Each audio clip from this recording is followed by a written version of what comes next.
Hello, my friends. Welcome to my corner.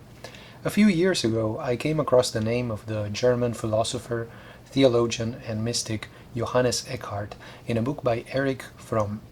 In this book, Fromm cited Eckhart as an example of the being mode as opposed to the having mode. And I immediately wanted to know more because I had not heard of Meister Eckhart before. I think when I was looking for works by him, I was expecting a kind of an ascetic or maybe a medieval desert father or something like that. But let me tell you, I found so much more in the texts written by Eckhart.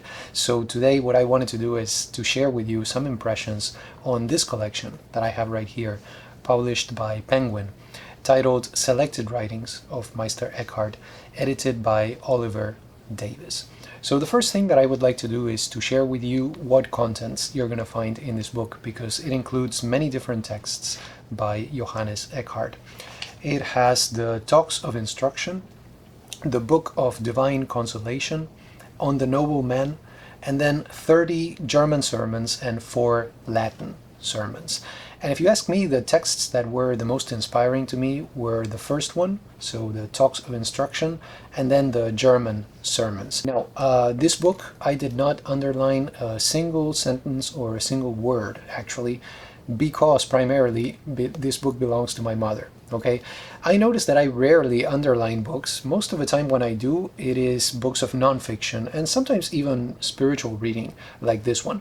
But if the book does not belong to me, then I definitely do not write anything on it. So instead what I did was I grabbed my journal and I wrote down every passage that I thought was inspiring or thought-provoking or mind-blowing or life-altering or whatever you want to call it. And that's how I ended up with 16 pages of my journal devoted to the thoughts of Meister Eckhart, which is wonderful because that means I can go back to that journal and be inspired again by these writings as I was the first time that I encountered them.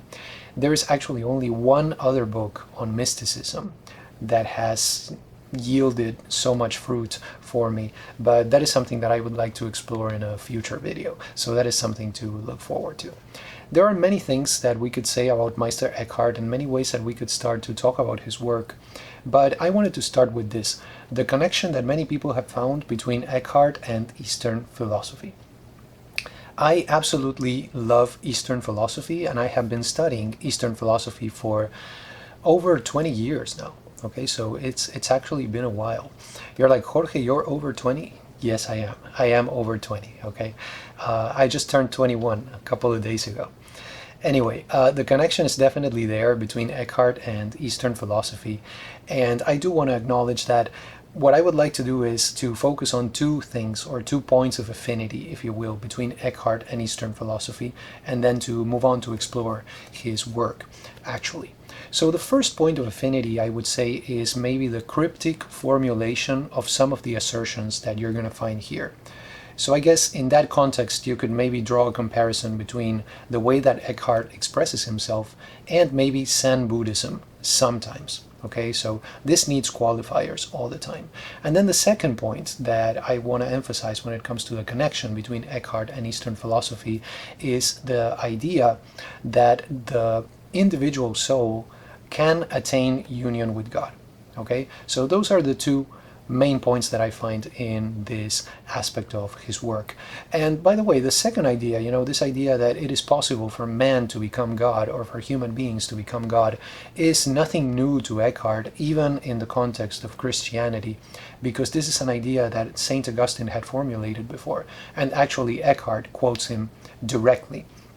That famous saying that God became man so that man might become God comes from Augustine, and he quotes that in one of his texts. So just to let you know, this is really nothing new. There's nothing new under the sun, you could say, but it's the way that he expresses it.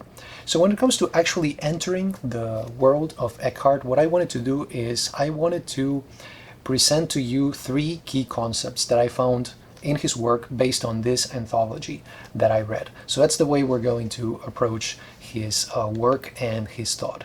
The first point that I want to emphasize is that notion that I mentioned before of the individual soul's union with God, which, if you ask me, is basically the end goal of every major faith system, right? To attain union with God as much as it is possible for us to do that in this plane of existence. And the important thing to understand about Eckhart's work regarding this idea of the soul's union with God is that in his works he tends to speak ideally.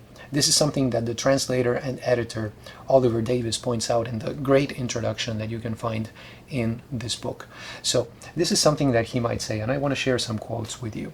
So Eckhart says, "What I desire is already mine." Okay, and I'm like, well, not really, right? Because I still have a lot of desires, and one of those desires is union with God.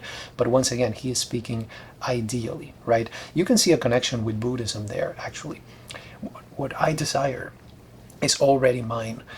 The Buddha would say something like, you already are what you want to become. Or maybe, the difference between the Buddha and me is that the Buddha has already realized that he is a Buddha. The moment that I come to that realization with all that that involves, there's going to be no difference between him and me. But, I'm still like, miles and miles and miles away from that. But you know what I'm saying, right? So the connection is definitely there. Another thing that you'll find in Eckhart is this: the soul is all things. Okay, does that mean that I am a soul, so the entire world and the entire universe revolves around me? Of course not. The point here is, once again, that he is speaking ideally. He is speaking about the mystical experience when the soul has already attained that union with God. So that's one very important thing to keep in mind when you read his works. And I think that's one of the reasons why many people still find Eckhart to be a little bit controversial, because they do not really grasp that fact, right? That he is talking about an ideal situation once the journey has been completed and the union has been attained. The second notion that I wanted to emphasize, when we approach his works, is the fact that God is so much more than our concept of God. Okay, very important element to understand the philosophy and the thoughts of Eckhart. And actually, there's a famous best-selling author, whose name I do not wish to recall, who has based his entire system on this concept right here: the difference between God and our concept of God.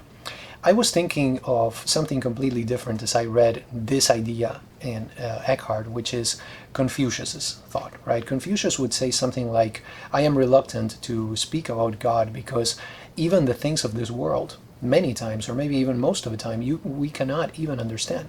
So, why would you speak about something as complex and as vast as God when you cannot even understand what you have right here before your eyes?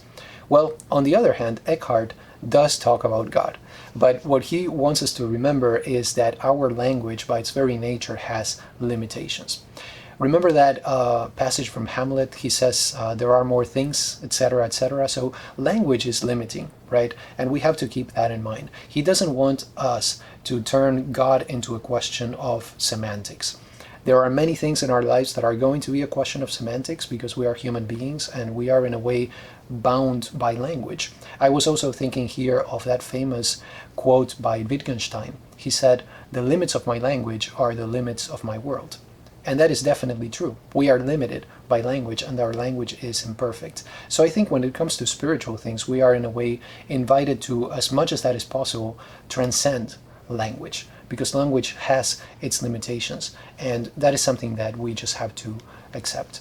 And the third point that I want to emphasize about these three key concepts in Eckhart's thoughts and in his texts is the idea of detachment, which was actually what drew me to the work of Eckhart in the first place. Listen to this.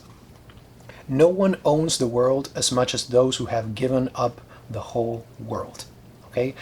Like Kierkegaard, like G.K. Chesterton, Eckhart is one of those authors who understood that one of the best ways to speak about the human condition is through paradoxes. So if you like paradoxes, you're going to find plenty of them in this book and in other texts by Eckhart.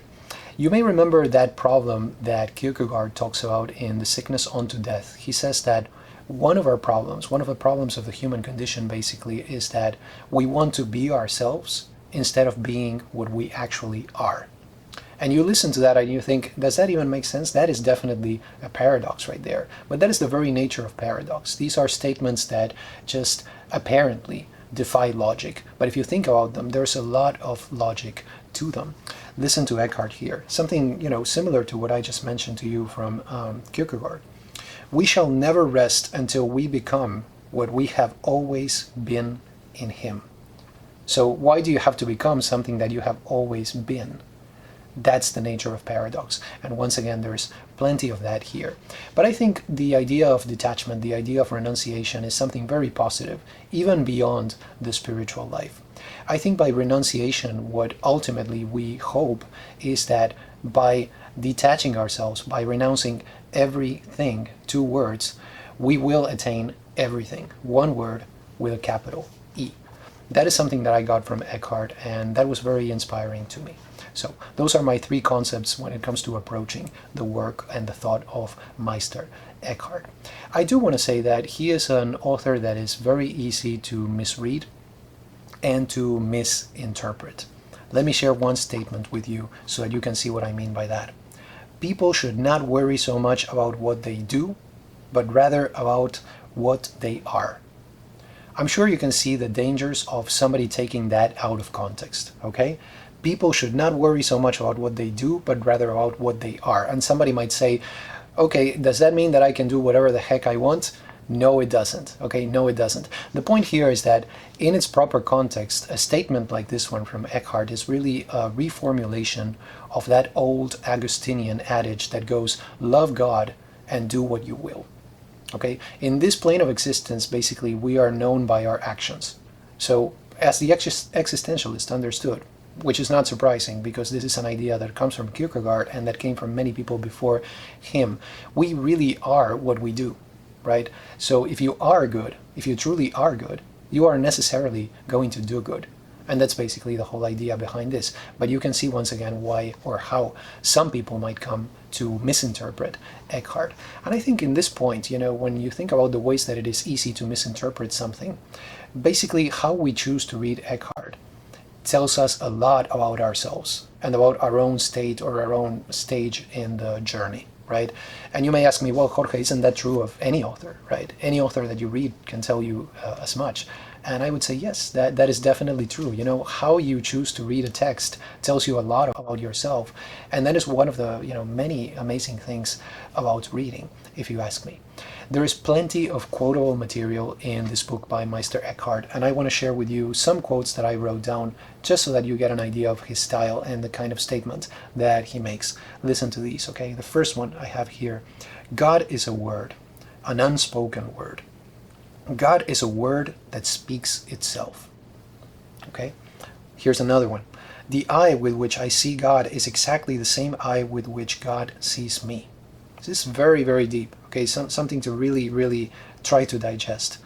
God is infinite in his simplicity and simple in his infinity. And then my favorite, the one that I left for last because it was really one of the statements from him that inspired me the most was this one. The nothingness of God fills all things, while his somethingness is nowhere. You can see how you can take many of these statements from this book and just turn them into a point of departure for meditation, almost like you would a mantra or a Zen koan, depending on what kind of context you are talking about and what kind of approach you're having to a given spiritual text or a text that you use as inspiration.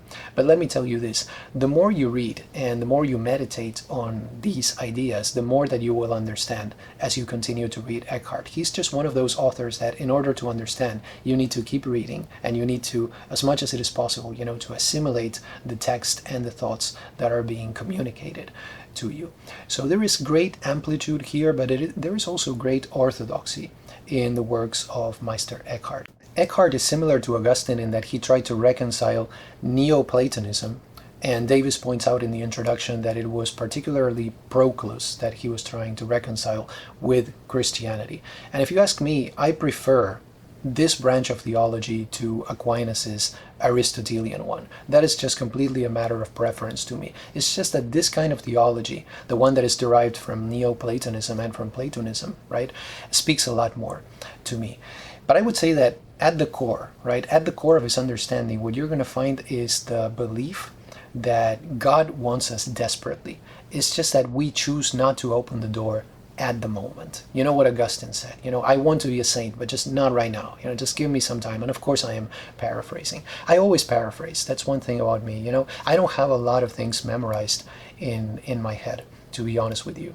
There's actually a soliloquy from Macbeth that I still remember, that my English 4 teacher made me memorize when I was taking English 4, so when I was 18, so about like 3 years ago. So I still remember that, but I don't have a lot of things memorized, so I always paraphrase. But forgive me for that digression right there. I wanted to share with you something that a Buddhist once told me that I think is related to what we are talking about. He said to me, "There's nowhere to go to." Okay, there is nowhere to go to. And then he said, "What does your prayer say? Doesn't it say, 'Thy kingdom come'? So it comes to you, right?" And I was like, wow, that is actually what my prayer, as he put it, says. And I've been saying that for years, and I had never actually thought about it that deeply. And now I realize that that is one of the many things that that phrase from that very complex and very rich prayer actually means. So I always keep this idea in mind. There's nowhere to go to. Thy kingdom come. But anyway, that's something that I thought about a lot. There are many ideas in this book by Eckhart that reminded me of that thing that that Buddhist said to me many years ago.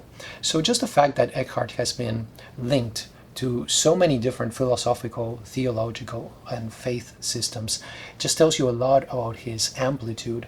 But I think it's very important to understand that at the core, if you read him in the context that he was read at the beginning, at least, he is a very orthodox Christian too. So the connection with Eastern philosophy is definitely there, but I think this is one of those cases in which we have to be careful, because sometimes we focus so much on the similarities that we overlook the differences. It's that, like that letter from Edgar Allan Poe's story, the Purloined letter. Sometimes the most obvious thing is the most easy to overlook. So keep all of those things in mind. He is an author who really has a lot of links with many, many different systems. So the bottom line here, I found a lot of inspiration in this book, Selected Writings of Meister Eckhart. These were really life-altering texts for me, and I keep reading them, and I keep going back to my journal to kind of find, I would say, elements and material for meditation. And I would say this is such a rich text that even if you are not interested at all in spirituality, even if you do not follow a faith system or anything like that, I believe that you will find something here that will be of value to you, just as I have found value in texts that do not have anything to do with my worldview, or sometimes even with texts that I directly disagree. So what I want to invite you to do is that if you do decide to read this book or any other book that contains texts by Meister Eckhart, I would really like it if you stopped by, to let me know what you thought about it, because I'm really interested in finding what many different people think from many different perspectives about these authors, especially when we're talking about something so personal like spiritual reading, which is what this is to me, at least. That's the context in which I choose to read Meister Eckhart, but there are many other contexts and many other possibilities that you can go with. So do you have any questions, comments, recommendations, recipes? Just let me know. I'm always happy to read them and to reply to them. I hope you enjoyed this video, my 2 cents on selected writings of Meister Eckhart. Thank you so much for stopping by, and have a wonderful day.